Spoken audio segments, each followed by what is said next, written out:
ஐந்து கரத்தனை யானை முகத்தினை இந்தின் இளம்பெறை போல ஈட்டனை நந்தி மகந்தனை ஞான கொழுந்தனை பொந்தியில் வைத்தடி ஒத்துகின்றேனே. உலகத்தில் உள்ள தமிழ் பேசும் அனைத்து நல் உள்ளங்களுக்கும் மற்றும் ஜோதிட சான்றோர்களுக்கும் மூத்தோர்களுக்கும் ஆர்வலருக்கும் மற்றும் இந்த காணொலியை காணும் உங்களுக்கும் ஆஸ்ட்ரோராகின் இனிய நல் வணக்கங்கள். ஜோதிடம், ஆன்மீகம், மருத்துவம், வாழ்வியல் இந்த 4 தலைப்பின் மூலம் காணொலிகளை தொடர் காணொலிகளாக கொடுத்து வருகிறோம். அதில் இன்று மருத்துவம் என்ற வரிசையில் நாட்டு மருத்துவ குறிப்புகள் சிலதை கடந்த 7 காணொலியாக இது 8வது காணொலியாக தருகிறோம். அந்த வகையில் ஒவ்வொரு பொருளும் ஒவ்வொரு தானியமும் ஒவ்வொரு விதைகளையும் ஒரு குறிப்பிட்ட காலகட்டத்தில் சுத்தி செய்வது என்று ஒரு முறையை வைத்திருக்கிறார்கள். அந்த முறையின் மூலம் ஒரு பொருளை அல்லது ஒரு மருந்தை அல்லது ஒரு விதையை ஒரு தாவரத்தை சுத்தி செய்து சுத்தப்படுத்தும் பொழுது அதனுடைய தன்மை ஒன்றுக்கு மேற்பட்ட மடங்காக அதனுடைய சக்தி மெருகேறி நம் உடலுக்கும் நோய்க்கும் மிகச்சிறந்த உதவி செய்திருக்கிறது. அதாவது நோய் குணமாக ஏதுவான சூழ்நிலையை தந்திருக்கிறது என்பதை அந்த காலத்திலேயே கண்டுபிடித்து வைத்திருக்கிறார்கள். அப்படி பார்க்கும் பொழுது ஒவ்வொரு பொருளையுமே ஒரு குறிப்பிட்ட வகையில் ஒரு குறிப்பிட்ட நேரத்தில் ஒரு குறிப்பிட்ட காலத்தில், அதாவது உத்தராயண காலத்தில் சிலது, தட்சணாயன காலத்தில் சிலது என்று மருந்துகளை சுத்தப்படுத்தி சுத்தி செய்து அதை வளர்பிறையில் வரக்கூடிய வியாழக்கிழமையும் வளர்பிறையில் வரக்கூடிய ஞாயிற்றுக்கிழமையும் முதலில் அந்த மருந்தை எடுத்திருக்கிறார்கள். இந்த வளர்பிறையில் வரக்கூடிய வியாழக்கிழமை, வளர்பிறையில் வரக்கூடிய ஞாயிற்றுக்கிழமை ஏன் எடுத்தார்கள் என்று நீண்ட நாளாக மனதில் ஒரு கேள்வி எழுந்தது. காலப்போக்கில் சில 5-6 சில வருடங்களுக்கு முன்பு அதற்கான தகவல் தெரிந்தது. ஆச்சரியப்பட்டு போனேன். ஒரு காலத்தில் மருத்துவரும் ஜோதிடரும் ஒருவராக இருந்த காலத்தில் இது அப்படியே பயன்படுத்தியிருக்கிறார்கள். காலபுருஷனுக்கு 6ஆம் இடம் என்று சொல்லக்கூடிய புதனுடைய வீடு முழுமையான வைத்தியத்தையும் நோயையும் தந்திருக்கிறது. அதற்கு மாரகாதிபதி என்று சொல்லக்கூடிய 7ஆம் இடம் குருவனுடைய வீடு, அதாவது நோய்க்கு மாரகத்தை தருவது, மனிதனுக்கல்ல உடலுக்கல்ல நோய்க்கு மாரகத்தை தருவது. அதாவது நலன் பலம் பெற்று உடல் பலம் பெறும் பொழுது நோய் தானாக மாரகத்துக்கு போயிடும். அதாவது நோய் அந்த உடலை விட்டு வெளியேறுகிறது அல்லது இறந்து விடுகிறது என்பதை கருத்தில் கொண்டு வியாழக்கிழமையை கன்னிக்கு 7ஆம் இடம் குருவனுடைய வீடு மேனும் அதுக்கான நாள் வியாழக்கிழமையை தேர்ந்தெடுக்கிறார்கள். அதற்கு அடுத்து ஒரு பாவம் பலம் குறையுமானால் அதற்கு விரையாதிபதி வேலை செய்ய வேண்டும் அல்லவா, அதனுடைய சக்தியை இழக்க வேண்டும் அல்லவா. அதற்காக கன்னி லக்னம் அல்லது கன்னிராசி என்று சொல்லக்கூடிய ஸ்தானத்துக்கு அல்லது அந்த 6வது வீட்டுக்கு 12வது இடம் விரயஸ்தானம் என்று வருவது சூரியனுடைய வீடான சிம்மம். ஆக சூரியனுடைய நாளான ஞாயிற்றுக்கிழமை மருந்து சாப்பிட சொல்லியிருக்கிறார்கள். அதிசயத்திலும் அதிசயம் அல்லவா. நினைத்து பார்க்கும் பொழுது அதிசயமாக இருக்கிறது, அதே சமயத்தில் ஆச்சரியமாகவும் இருக்கிறது. நம் முன்னோர்களை என்ன சொல்லி பாராட்டுவது என்று புரியவில்லை. அத்தனை அதிசயங்களை அவர்கள் நமக்கு கொடுத்து விட்டு சென்றிருக்கிறார்கள். அதையெல்லாம் விட்டு நாம் எங்கேயோ எதற்காகவோ எப்படியோ பயணப்பட்டு கொண்டிருக்கிறோம் என்பதை நினைக்கும் பொழுது சற்று வேதனையாக இருக்கிறது. அடுத்தது சரி, இப்படியே போய்கொண்டிருந்தால் காலம் போய்கொண்டே இருக்கிறது. சுத்தி செய்யும் வகையும் சில பொருள்களும் என்று பார்க்கும் பொழுது சுக்கு என்று ஒன்றை எடுத்து நன்றாக தோல் சீவி அதன் மீது சுண்ணாம்பை ஒரு பேஸ்ட் போல், அதாவது ஒரு கழிவு போல் தயார் செய்து அதை அந்த சுக்கின் மீது தடவி நெருப்பில் போட்டு சுத்தமாக காய்ச்சி எடுத்தோமானால் அது மேல் சுண்ணாம்பு மட்டும் கருகிவிடும். சில நிமிடங்கள் விட்டால் அது அந்த சுக்கும் சேர்ந்து சாம்பலாகிவிடும். அதனால் இதில் கூடுமானவரில் எச்சரிக்கையாக செயல்பட வேண்டியது உண்டு. லேசாக நெருப்பில் கருக்கினால் அந்த சுண்ணாம்பு கரியாக மாறிவிடும். அந்த சுண்ணாம்பை எடுத்துவிட்டு அந்த சுக்கை சுத்தம் செய்து அரைத்து, அதாவது செக்கில் போட்டு கடப்பாறையால் அல்லது சின்ன உலக்கையால் இடித்து சுத்தம் செய்து அதை செலுத்தி எடுத்து ஒரே ஒரு சிட்டிகை ஒரு 10க்கு 10 ரூமில் ஒரு வாழை இலையில் வைத்துவிட்டு 12 மணி நேரம் அந்த அறையை பூட்டிவிட்டு 12 மணி நேரம் கழித்து திறந்து பார்த்தோமானால் அந்த சுக்கினுடைய வாசம், ஒரு சிட்டிகை எவ்வளவு போகும், அந்த சுக்குப்பொடியின் வாசம் அந்த முழு அறையை ஆக்கிரமித்திருக்கும். இதை நான் கண்கூடாக செய்திருக்கிறேன்.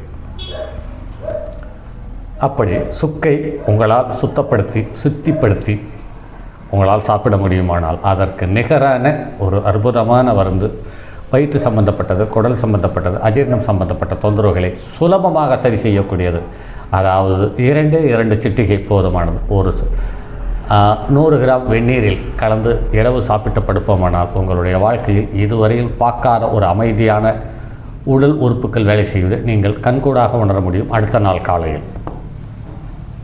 அடுத்து திப்பிலி என்று ஒரு பொருள். இது கபம் சம்பந்தப்பட்ட தொந்தரவுகளிலிருந்து முழுமையாக நமக்கு ஒரு சுதந்திரத்தை கொடுக்கக்கூடிய அருமையான ஒரு நாட்டு மருந்து. இந்த திப்பிலி எலுமிச்சம்பழச்சாறில் ஊற வைத்து பிறகு நன்றாக காய வைத்து அதை அரைத்து பொடியாக செய்வோமானால் அது ஆகச்சிறந்த மருந்தாக மாறுகிறது.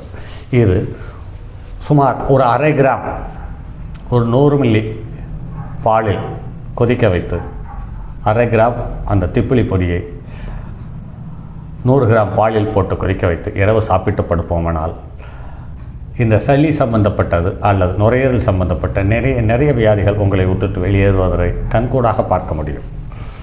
அடுத்து ஓமம். தெளிய வைத்த சுண்ணாம்பு நீரில் ஓமத்தை போட்டு 1 ஜாமம் வரை, அதாவது 1.25 மணி நேரம் வரை அல்லது 2 மணி நேரம் வரை ஊற வைத்து பிறகு எடுத்து காய வைத்து அரைத்து மருந்தாக பயன்படுத்தும் பொழுது அது ஏகப்பட்ட உதவிகளை செய்கிறது. அதே சமயத்தில் ஓமம் என்பது மூளை வளர்ச்சி சம்பந்தப்பட்டது, அதே சமயத்தில் நுரையீரல் சம்பந்தப்பட்டது மற்றும் இதயம் சம்பந்தப்பட்டது மற்றும் உடல் எடை குறைய சம்பந்தப்பட்ட அனைத்து மருந்துகளிலும் ஓமம் ஒரு குறிப்பிட்ட சதவீதத்தை பயன்படுத்தி வருகிறார்கள். அடுத்து சீரகம், கருஞ்சீரகம் இவ்விரண்டையும் தனித்தனியாக நல்ல தண்ணீரில் 7 ஜாமம் வரை நன்றாக ஊற வைத்து அதற்கு பின் காய வைத்து அரைத்து மற்ற மருந்துகளில் பயன்படுத்தலாம். இந்த ஜீரகம் என்பது உடலை சீராக வைத்திருக்கக்கூடிய ஒரு அற்புதமான மருந்து. அதே சமயத்தில் கருஞ்சீரகம் என்பது இரத்தத்தை சுத்தப்படுத்தக்கூடிய ஒரு அற்புதமான மருந்து என்பதில் மாற்று கருத்தில்லை. அடுத்து அஸ்வகந்தா என்று சொல்லக்கூடிய அமக்கரா. இதனுடைய வேரை பசும்பாலில் இட்லி சட்டியில் வைத்து பசும்பாலை கீழே ஊற்றி அதற்கு மேல் இட்லி தட்டில் இந்த அஸ்வகந்தா என்று சொல்லக்கூடிய அமக்கரா கிழங்கை 3 முறை வேக வைத்து பால் ஆவியில் வேக வைத்து 3 முறையும் காய வைத்து 4வது அதை நிழலில் உலர்த்தி பொடி செய்து அதை ஒரு 2 அல்லது 3 சிட்டிகை பாலில் கலந்து சாப்பிட்டு வர உங்களுடைய உடல் தேறி வருவதை விரைவில் காண முடியும். அதே சமயத்தில் ஆண்மை குறைபாடுகள் மற்றும் நரம்பு சம்பந்தப்பட்ட தொந்தரவுகள், நரம்பு தளர்ச்சி சம்பந்தப்பட்ட தொந்தரவுகளுக்கு இந்த அமுக்கரா ஒரு அற்புதமான சால சிறந்த மருந்து என்பதில் மாற்று கருத்தில்லை. அடுத்து சிவிகை வேறு என்று சொல்லியிருக்கிறார்கள். சிவிகை வேரை பசும்பாலில் வேக வைத்து நன்றாக காய வைத்து அரைத்து இது மற்ற மருந்துகளோடு பயன்படுத்தக்கூடிய ஒரு துணை மருந்து என்று சொல்லியிருக்கிறார்கள். ஓமத்தை விதை, இந்த விதையை எடுத்து நல்ல தண்ணீரில் ஊற வைத்து எடுத்து காய வைத்து பல மருந்துகளுக்கும் துணை மருந்துகளாக பயன்படுத்தியிருக்கிறார்கள். அதே சமயத்தில் இந்த ஓமத்தை விதை ஒரு லேசான போதையை தரக்கூடிய ஒரு அற்புதமான மருந்து. இந்த ஓமத்தை விதையை ஒரு காலத்தில் கள்ளச்சாராயம் காய்ச்சுபவர்கள் அல்லது தனியாக வீட்டில் சாராயம் காய்ச்சி விருப்பப்பட்டு சாப்பிடுபவர்கள் இந்த ஓமத்தை விதையை பயன்படுத்தி நான் பார்த்திருக்கிறேன், கேள்விப்பட்டிருக்கிறேன். அதுக்கடுத்தது செங்கொட்டை என்று ஒரு கொட்டையை சொல்லியிருக்கிறார்கள். அது தண்ணீரில் ஊற வைத்து அவைகளில் இருக்கக்கூடிய மூக்குகளை நீக்கிவிட்டு நன்றாக காய வைத்து பின் மருந்துகளுக்கு பயன்படுத்தலாம். இது ஒரு துணை மருந்தாக பயன்படுத்தப்படுகிறது. இதனுடைய புகை பயன்படுத்தும் பொழுதோ அல்லது இடிக்கும் பொழுதோ சலிக்கும் பொழுதோ புகைப்பட்டால் உடம்பு ஊதும், அதாவது உடம்பு வீங்கும் என்று சொல்லப்பட்டிருக்கிறது. எட்டிக்கொட்டை, இந்த எட்டிக்கொட்டையை கலந்து வேக வைத்து இதை மறுபடியும் சிறுகீரை சாறில் ஊற வைத்து மறுபடியும் தேத்தாங்கொட்டை சாறில் எரித்து எடுத்து பலவித மருந்துகளுக்கும் பயன்படுத்தலாம். இது ஒரு போதை வஸ்துவாகும். அதே சமயத்தில் இந்த எட்டிக்கொட்டையை ஒரு காலத்தில் எட்டிக்கொட்டையும் வெள்ளை இருக்கையும் இரண்டையும் ஒரு குறிப்பிட்ட சதவீதத்தில் கலந்து புற்றுநோய்க்கு கொடுத்ததாக சொல்லி கேள்விப்பட்டிருக்கிறேன். அது மட்டும் இல்லாமல் இது உள்ளே இருக்கக்கூடிய வயிற்றில் இருக்கக்கூடிய நஞ்சு கலந்த பூச்சிகள் மற்றும் புழுக்களை சுலபமாக வெளியேற்றுவதற்கு ஆகச்சிறந்த மருந்தாக ஒரு காலத்தில் பயன்பட்டிருக்கிறது. அடுத்தது கொம்பு அரக்கு என்று சொல்லியிருக்கிறார்கள். கொம்பு அரக்கு கொஞ்சம் எடுத்து தண்ணீரில் போட்டு எரித்து ஆற வைத்து மறுபடியும் இரண்டாவது முறையும் தண்ணீரில் கலந்து எரித்து ஆற வைத்து உலர்த்திய பின் பல மருந்துகளுக்கு துணை மருந்துகளாக பயன்படுத்தி இருக்கிறார்கள். அடுத்து மாசிக்காய் ஜாதிக்காய் என்று சொல்லப்பட்டிருக்கிறது. பசு நெய்யில் மாசிக்காயை வறுத்து அப்படியே இரவு முழுவதும் வைத்திருந்து மறுநாள் அதனை எடுத்து பல மருந்துகளுக்கும் துணை மருந்துகளாக பயன்படுத்தி இருக்கிறார்கள். எண்ணெய் அனைத்து வகை எண்ணெய்களையும் நல்ல தண்ணீரில் 4 நாழிகை ஊற வைத்து பிறகு அதனை வடிகட்டி அனைத்து மருந்துகளுக்கும் பயன்படுத்தலாம் என்று சொல்லியிருக்கிறார்கள். பாருங்கள் நண்பர்களே, ஒரு தாவரத்திலேயோ அல்லது ஒரு விதையிலேயோ ஒரு மருந்து அல்லது மருந்து சம்பந்தப்பட்ட ஒரு பொருள்களிலேயோ விஷம் கொஞ்சம் நெஞ்சும் இருப்பதை உணர்ந்து அந்த காலத்திலேயே அதை சுத்திப்படுத்தி அந்த பொருளில் உள்ள விஷத்தை வெளியேற்றிவிட்டு அதை பயன்படுத்தி இருக்கிறார்கள் என்று பார்க்கும் பொழுது இன்றைய அறிவியல், இன்றைய ஆங்கில மருத்துவம் இதையெல்லாம் அந்த காலத்து சித்தர்களிடம் நேருக்கு நேர் நிற்க முடியுமா என்று பார்க்கும் பொழுது இல்லை என்று தானே நடைமுறையில் பார்க்க முடிகிறது.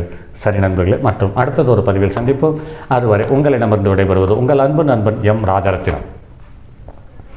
அடுத்து சில பதிவுகள் ஜோதிடம் சார்ந்ததாக இருக்கும். அதற்கு அடுத்து வரக்கூடியது பேசும் பிரபஞ்சம் என்ற தலைப்பில் தினம் 2 காணொளி வீதம் தெய்வங்களும் தெய்வம் சார்ந்த தகவல்களும் ஒவ்வொரு ஊரும் அந்த ஊரில் உள்ள தெய்வங்களும் பிரசித்தி பெற்ற அதே சமயத்தில் அந்த தெய்வத்தின் அருளால் நடைபெற்ற நற்செயல்கள் சம்பந்தப்பட்ட தகவல்களோடு உங்களுக்கு தர காத்திருக்கிறேன். அதுவரை உங்களிடமிருந்து விடைபெறுவது உங்கள் அன்பு நண்பன் எம் ராஜரத்தினம். என்னுடைய அலைபேசி எண் 978897299999 மற்றும் ஒரு எண் 9791399649. சரி நண்பர்களே, அடுத்ததொரு பதிவில் சந்திப்போம். தங்கமான் மழுவோடேந்தி தன்மதி தலையில் கண்டோன் மங்கையர் பதிக்கச் சொன்ன மாமொழி ஜோதிடத்தை இங்கு யாம் உரைப்பதற்கோர் இமை என்னும் பிழை வராமல் காக்க செங்கன்மால் மருகன் யானைச்சரன் பதம் காப்பதாமே.